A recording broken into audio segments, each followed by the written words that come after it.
జై తెలంగాణ. తెలంగాణ ప్రజలందరికీ కూడా నమస్కారం. మన రాష్ట్రంలో ఉండేటటువంటి పేద మధ్యతరగతి ప్రజలకు విద్యనే ఖచ్చితంగా వారిని వారి పేదరికం నుంచి బయటపడేసి వారి జీవితాలని అత్యున్నతంగా తీర్చిదిద్దుకోవడానికి పనికొస్తుందని మనందరం కూడా మన పిల్లల్ని ఒత్తిడి పెట్టి ఏదో ఒక విధంగా మన పిల్లలు చదువుకోవాలని ప్రయత్నం చేస్తూ ఉంటాం. డబ్బులు ఉన్నా లేకపోయినా పెద్ద పెద్ద ప్రైవేట్ పాఠశాలల్లో మన పిల్లల్ని చేర్పిస్తాం. వాళ్ళు అడిగిన యూనివర్సిటీ ఇచ్చే ప్రయత్నం చేస్తాం. మనం ఇబ్బంది పడ్డా పిల్లలు బాగుండాలని చూస్తాం. ఇదంతా ఎందుకోసం చేస్తామంటే ఆస్తులు ఉన్నా లేకపోయినా చదువు ఉంటే చాలనే ప్రయత్నంతో మనందరం కూడా చేస్తాం. సగటు పేద మధ్యతరగతి వారందరికీ కూడా విద్యనే ఆస్తి. ఆ విషయం తెలిసి కూడా తెలంగాణ రాష్ట్ర ముఖ్యమంత్రి గారు 27,000 ఉన్నటువంటి పాఠశాలల్ని కంప్లీట్గా తగ్గించి కేవలం 4,000 చేస్తా అని చెప్తా ఉన్నారు. ప్రభుత్వ పాఠశాల ఒక ఊరిలో ఉంటే పేదవారికి అట్లీస్ట్ 5వ తరగతి వరకు ఉచితంగా ఒక బాటలో ఆ పిల్లగాడు పోవడానికి పనికొస్తుంది, పిల్లగాడు పోవడానికి. కానీ ఈ ముఖ్యమంత్రి గారు ఏమాత్రం ఆలోచన లేకుండా 27,000 స్కూల్ అన్నింటినీ కూడా కుదించి 4,000 చేస్తామంటున్నారు. అంటే ఇప్పటి వరకు ఊర్లలోకి ప్రైవేటు ప్రైమరీ పాఠశాలలు రాలేదు. ముఖ్యమంత్రి గారు తీసుకున్న ఈ నిర్ణయంతో ఇప్పుడు ప్రతి చిన్న ఊర్లో కూడా ప్రైవేట్ వాళ్ళు పాఠశాలలు 1 నుంచి 5వ తరగతి పెట్టే పరిస్థితి వస్తుంది. అన్నిటికన్నా ఎక్కువ ఏమవుతుందంటే ఆడపిల్లల చదువు మాత్రం విపరీతమైన దెబ్బ పడుతుంది. ముఖ్యమంత్రి గారు నేను హిట్లర్ అని చెప్పుకుంటున్నాడు. మీరు హిట్లరే, కానీ హిట్లర్ కన్నా ఎక్కువ మీరు తాలిబాన్. ఎందుకంటే తాలిబాన్లు కూడా కేవలం ఆడపిల్లల చదువు మీద రిస్ట్రిక్షన్స్ పెట్టి వాళ్ళు చదువుకోకుండా చేసారు.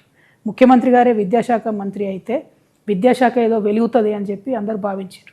కానీ అడుగడుగున అబద్ధాలు. ఇప్పుడు మీరున్న 27,000 పాఠశాలల్ని 4,000 పాఠశాలలకు చేస్తే ఇప్పుడు ఉన్నటువంటి ఉపాధ్యాయులందరినీ ఏం చేస్తారు? మీరు ఈ 3 లక్షల పై చిలుకున్నటువంటి ఉపాధ్యాయులందరినీ కూడా తీసేస్తారా?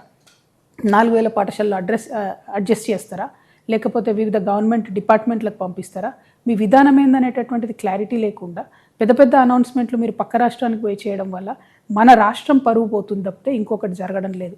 ఇంకొక విషయం, విద్యాశాఖ అనేటటువంటిది సంపూర్ణంగా అస్తవ్యస్తంగా తయారైపోయింది. ఒక సర్కస్ నడిచినట్టు నడుపుతూ ఉన్నారు ముఖ్యమంత్రి గారు.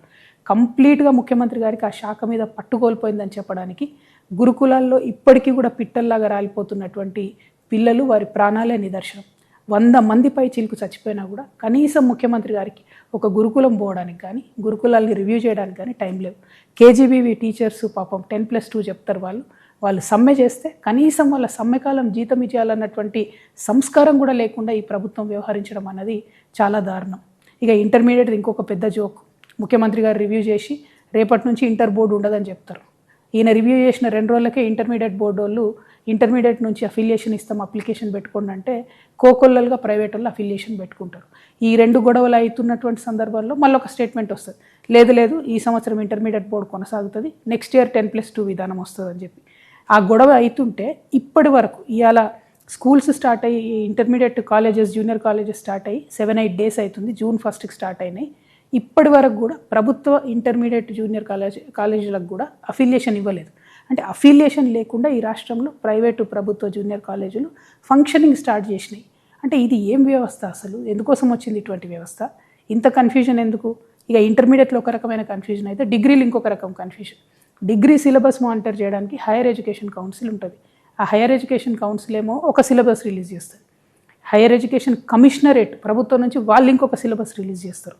ఏ సిలబస్ ఏందో తెలియదు. ఇప్పటి వరకు ఏ యూనివర్సిటీలో కూడా, అది జేఎన్టీయూ కావచ్చు, ఉస్మానియా కావచ్చు, పాలమూరు కావచ్చు, ఏ యూనివర్సిటీ కూడా ఇంతవరకు పాలక మండలి మీటింగ్ పెట్టుకొని సిలబస్ ఫైనల్ చేయలేదు. కానీ దోస్తు పోర్టల్ ఓపెన్ చేసిండ్రు, విద్యార్థులు రిజిస్టర్ అవుతున్నారు, డిగ్రీ కాలేజీలు కూడా తొందరలోనే చేరుతాయి. అంటే ఇప్పుడు సిలబస్ ఏం చెప్పాలన్నది కూడా అర్థం కాకుండా డిగ్రీ కాలేజీలు తెలుసుకున్నారు. ఇట్లా ప్రతి అంశంలో విద్యా వ్యవస్థలో A to Z కంప్లీట్గా ఒక రకమైన కన్ఫ్యూజన్, ఒక సర్కస్ నడిపినట్టు. అధికారులకు మిగతా వాళ్ళకు మధ్యలో వాళ్ళకు ఉన్న పంచాయతీలు, ముఖ్యమంత్రి గారికి లేనటువంటి చిత్తశుద్ధితోని ఈ కన్ఫ్యూజన్ అంతా జరుగుతున్నది. ఇవన్నీ ఒక ఎత్తు అయితే ఫీజు రియంబర్స్మెంట్ 11,000 కోట్ల రూపాయలు పెండింగ్ ఉంటే ఒక్క దమ్మిడి కూడా ఇప్పటివరకు ముఖ్యమంత్రి గారు ఇవ్వలేదు.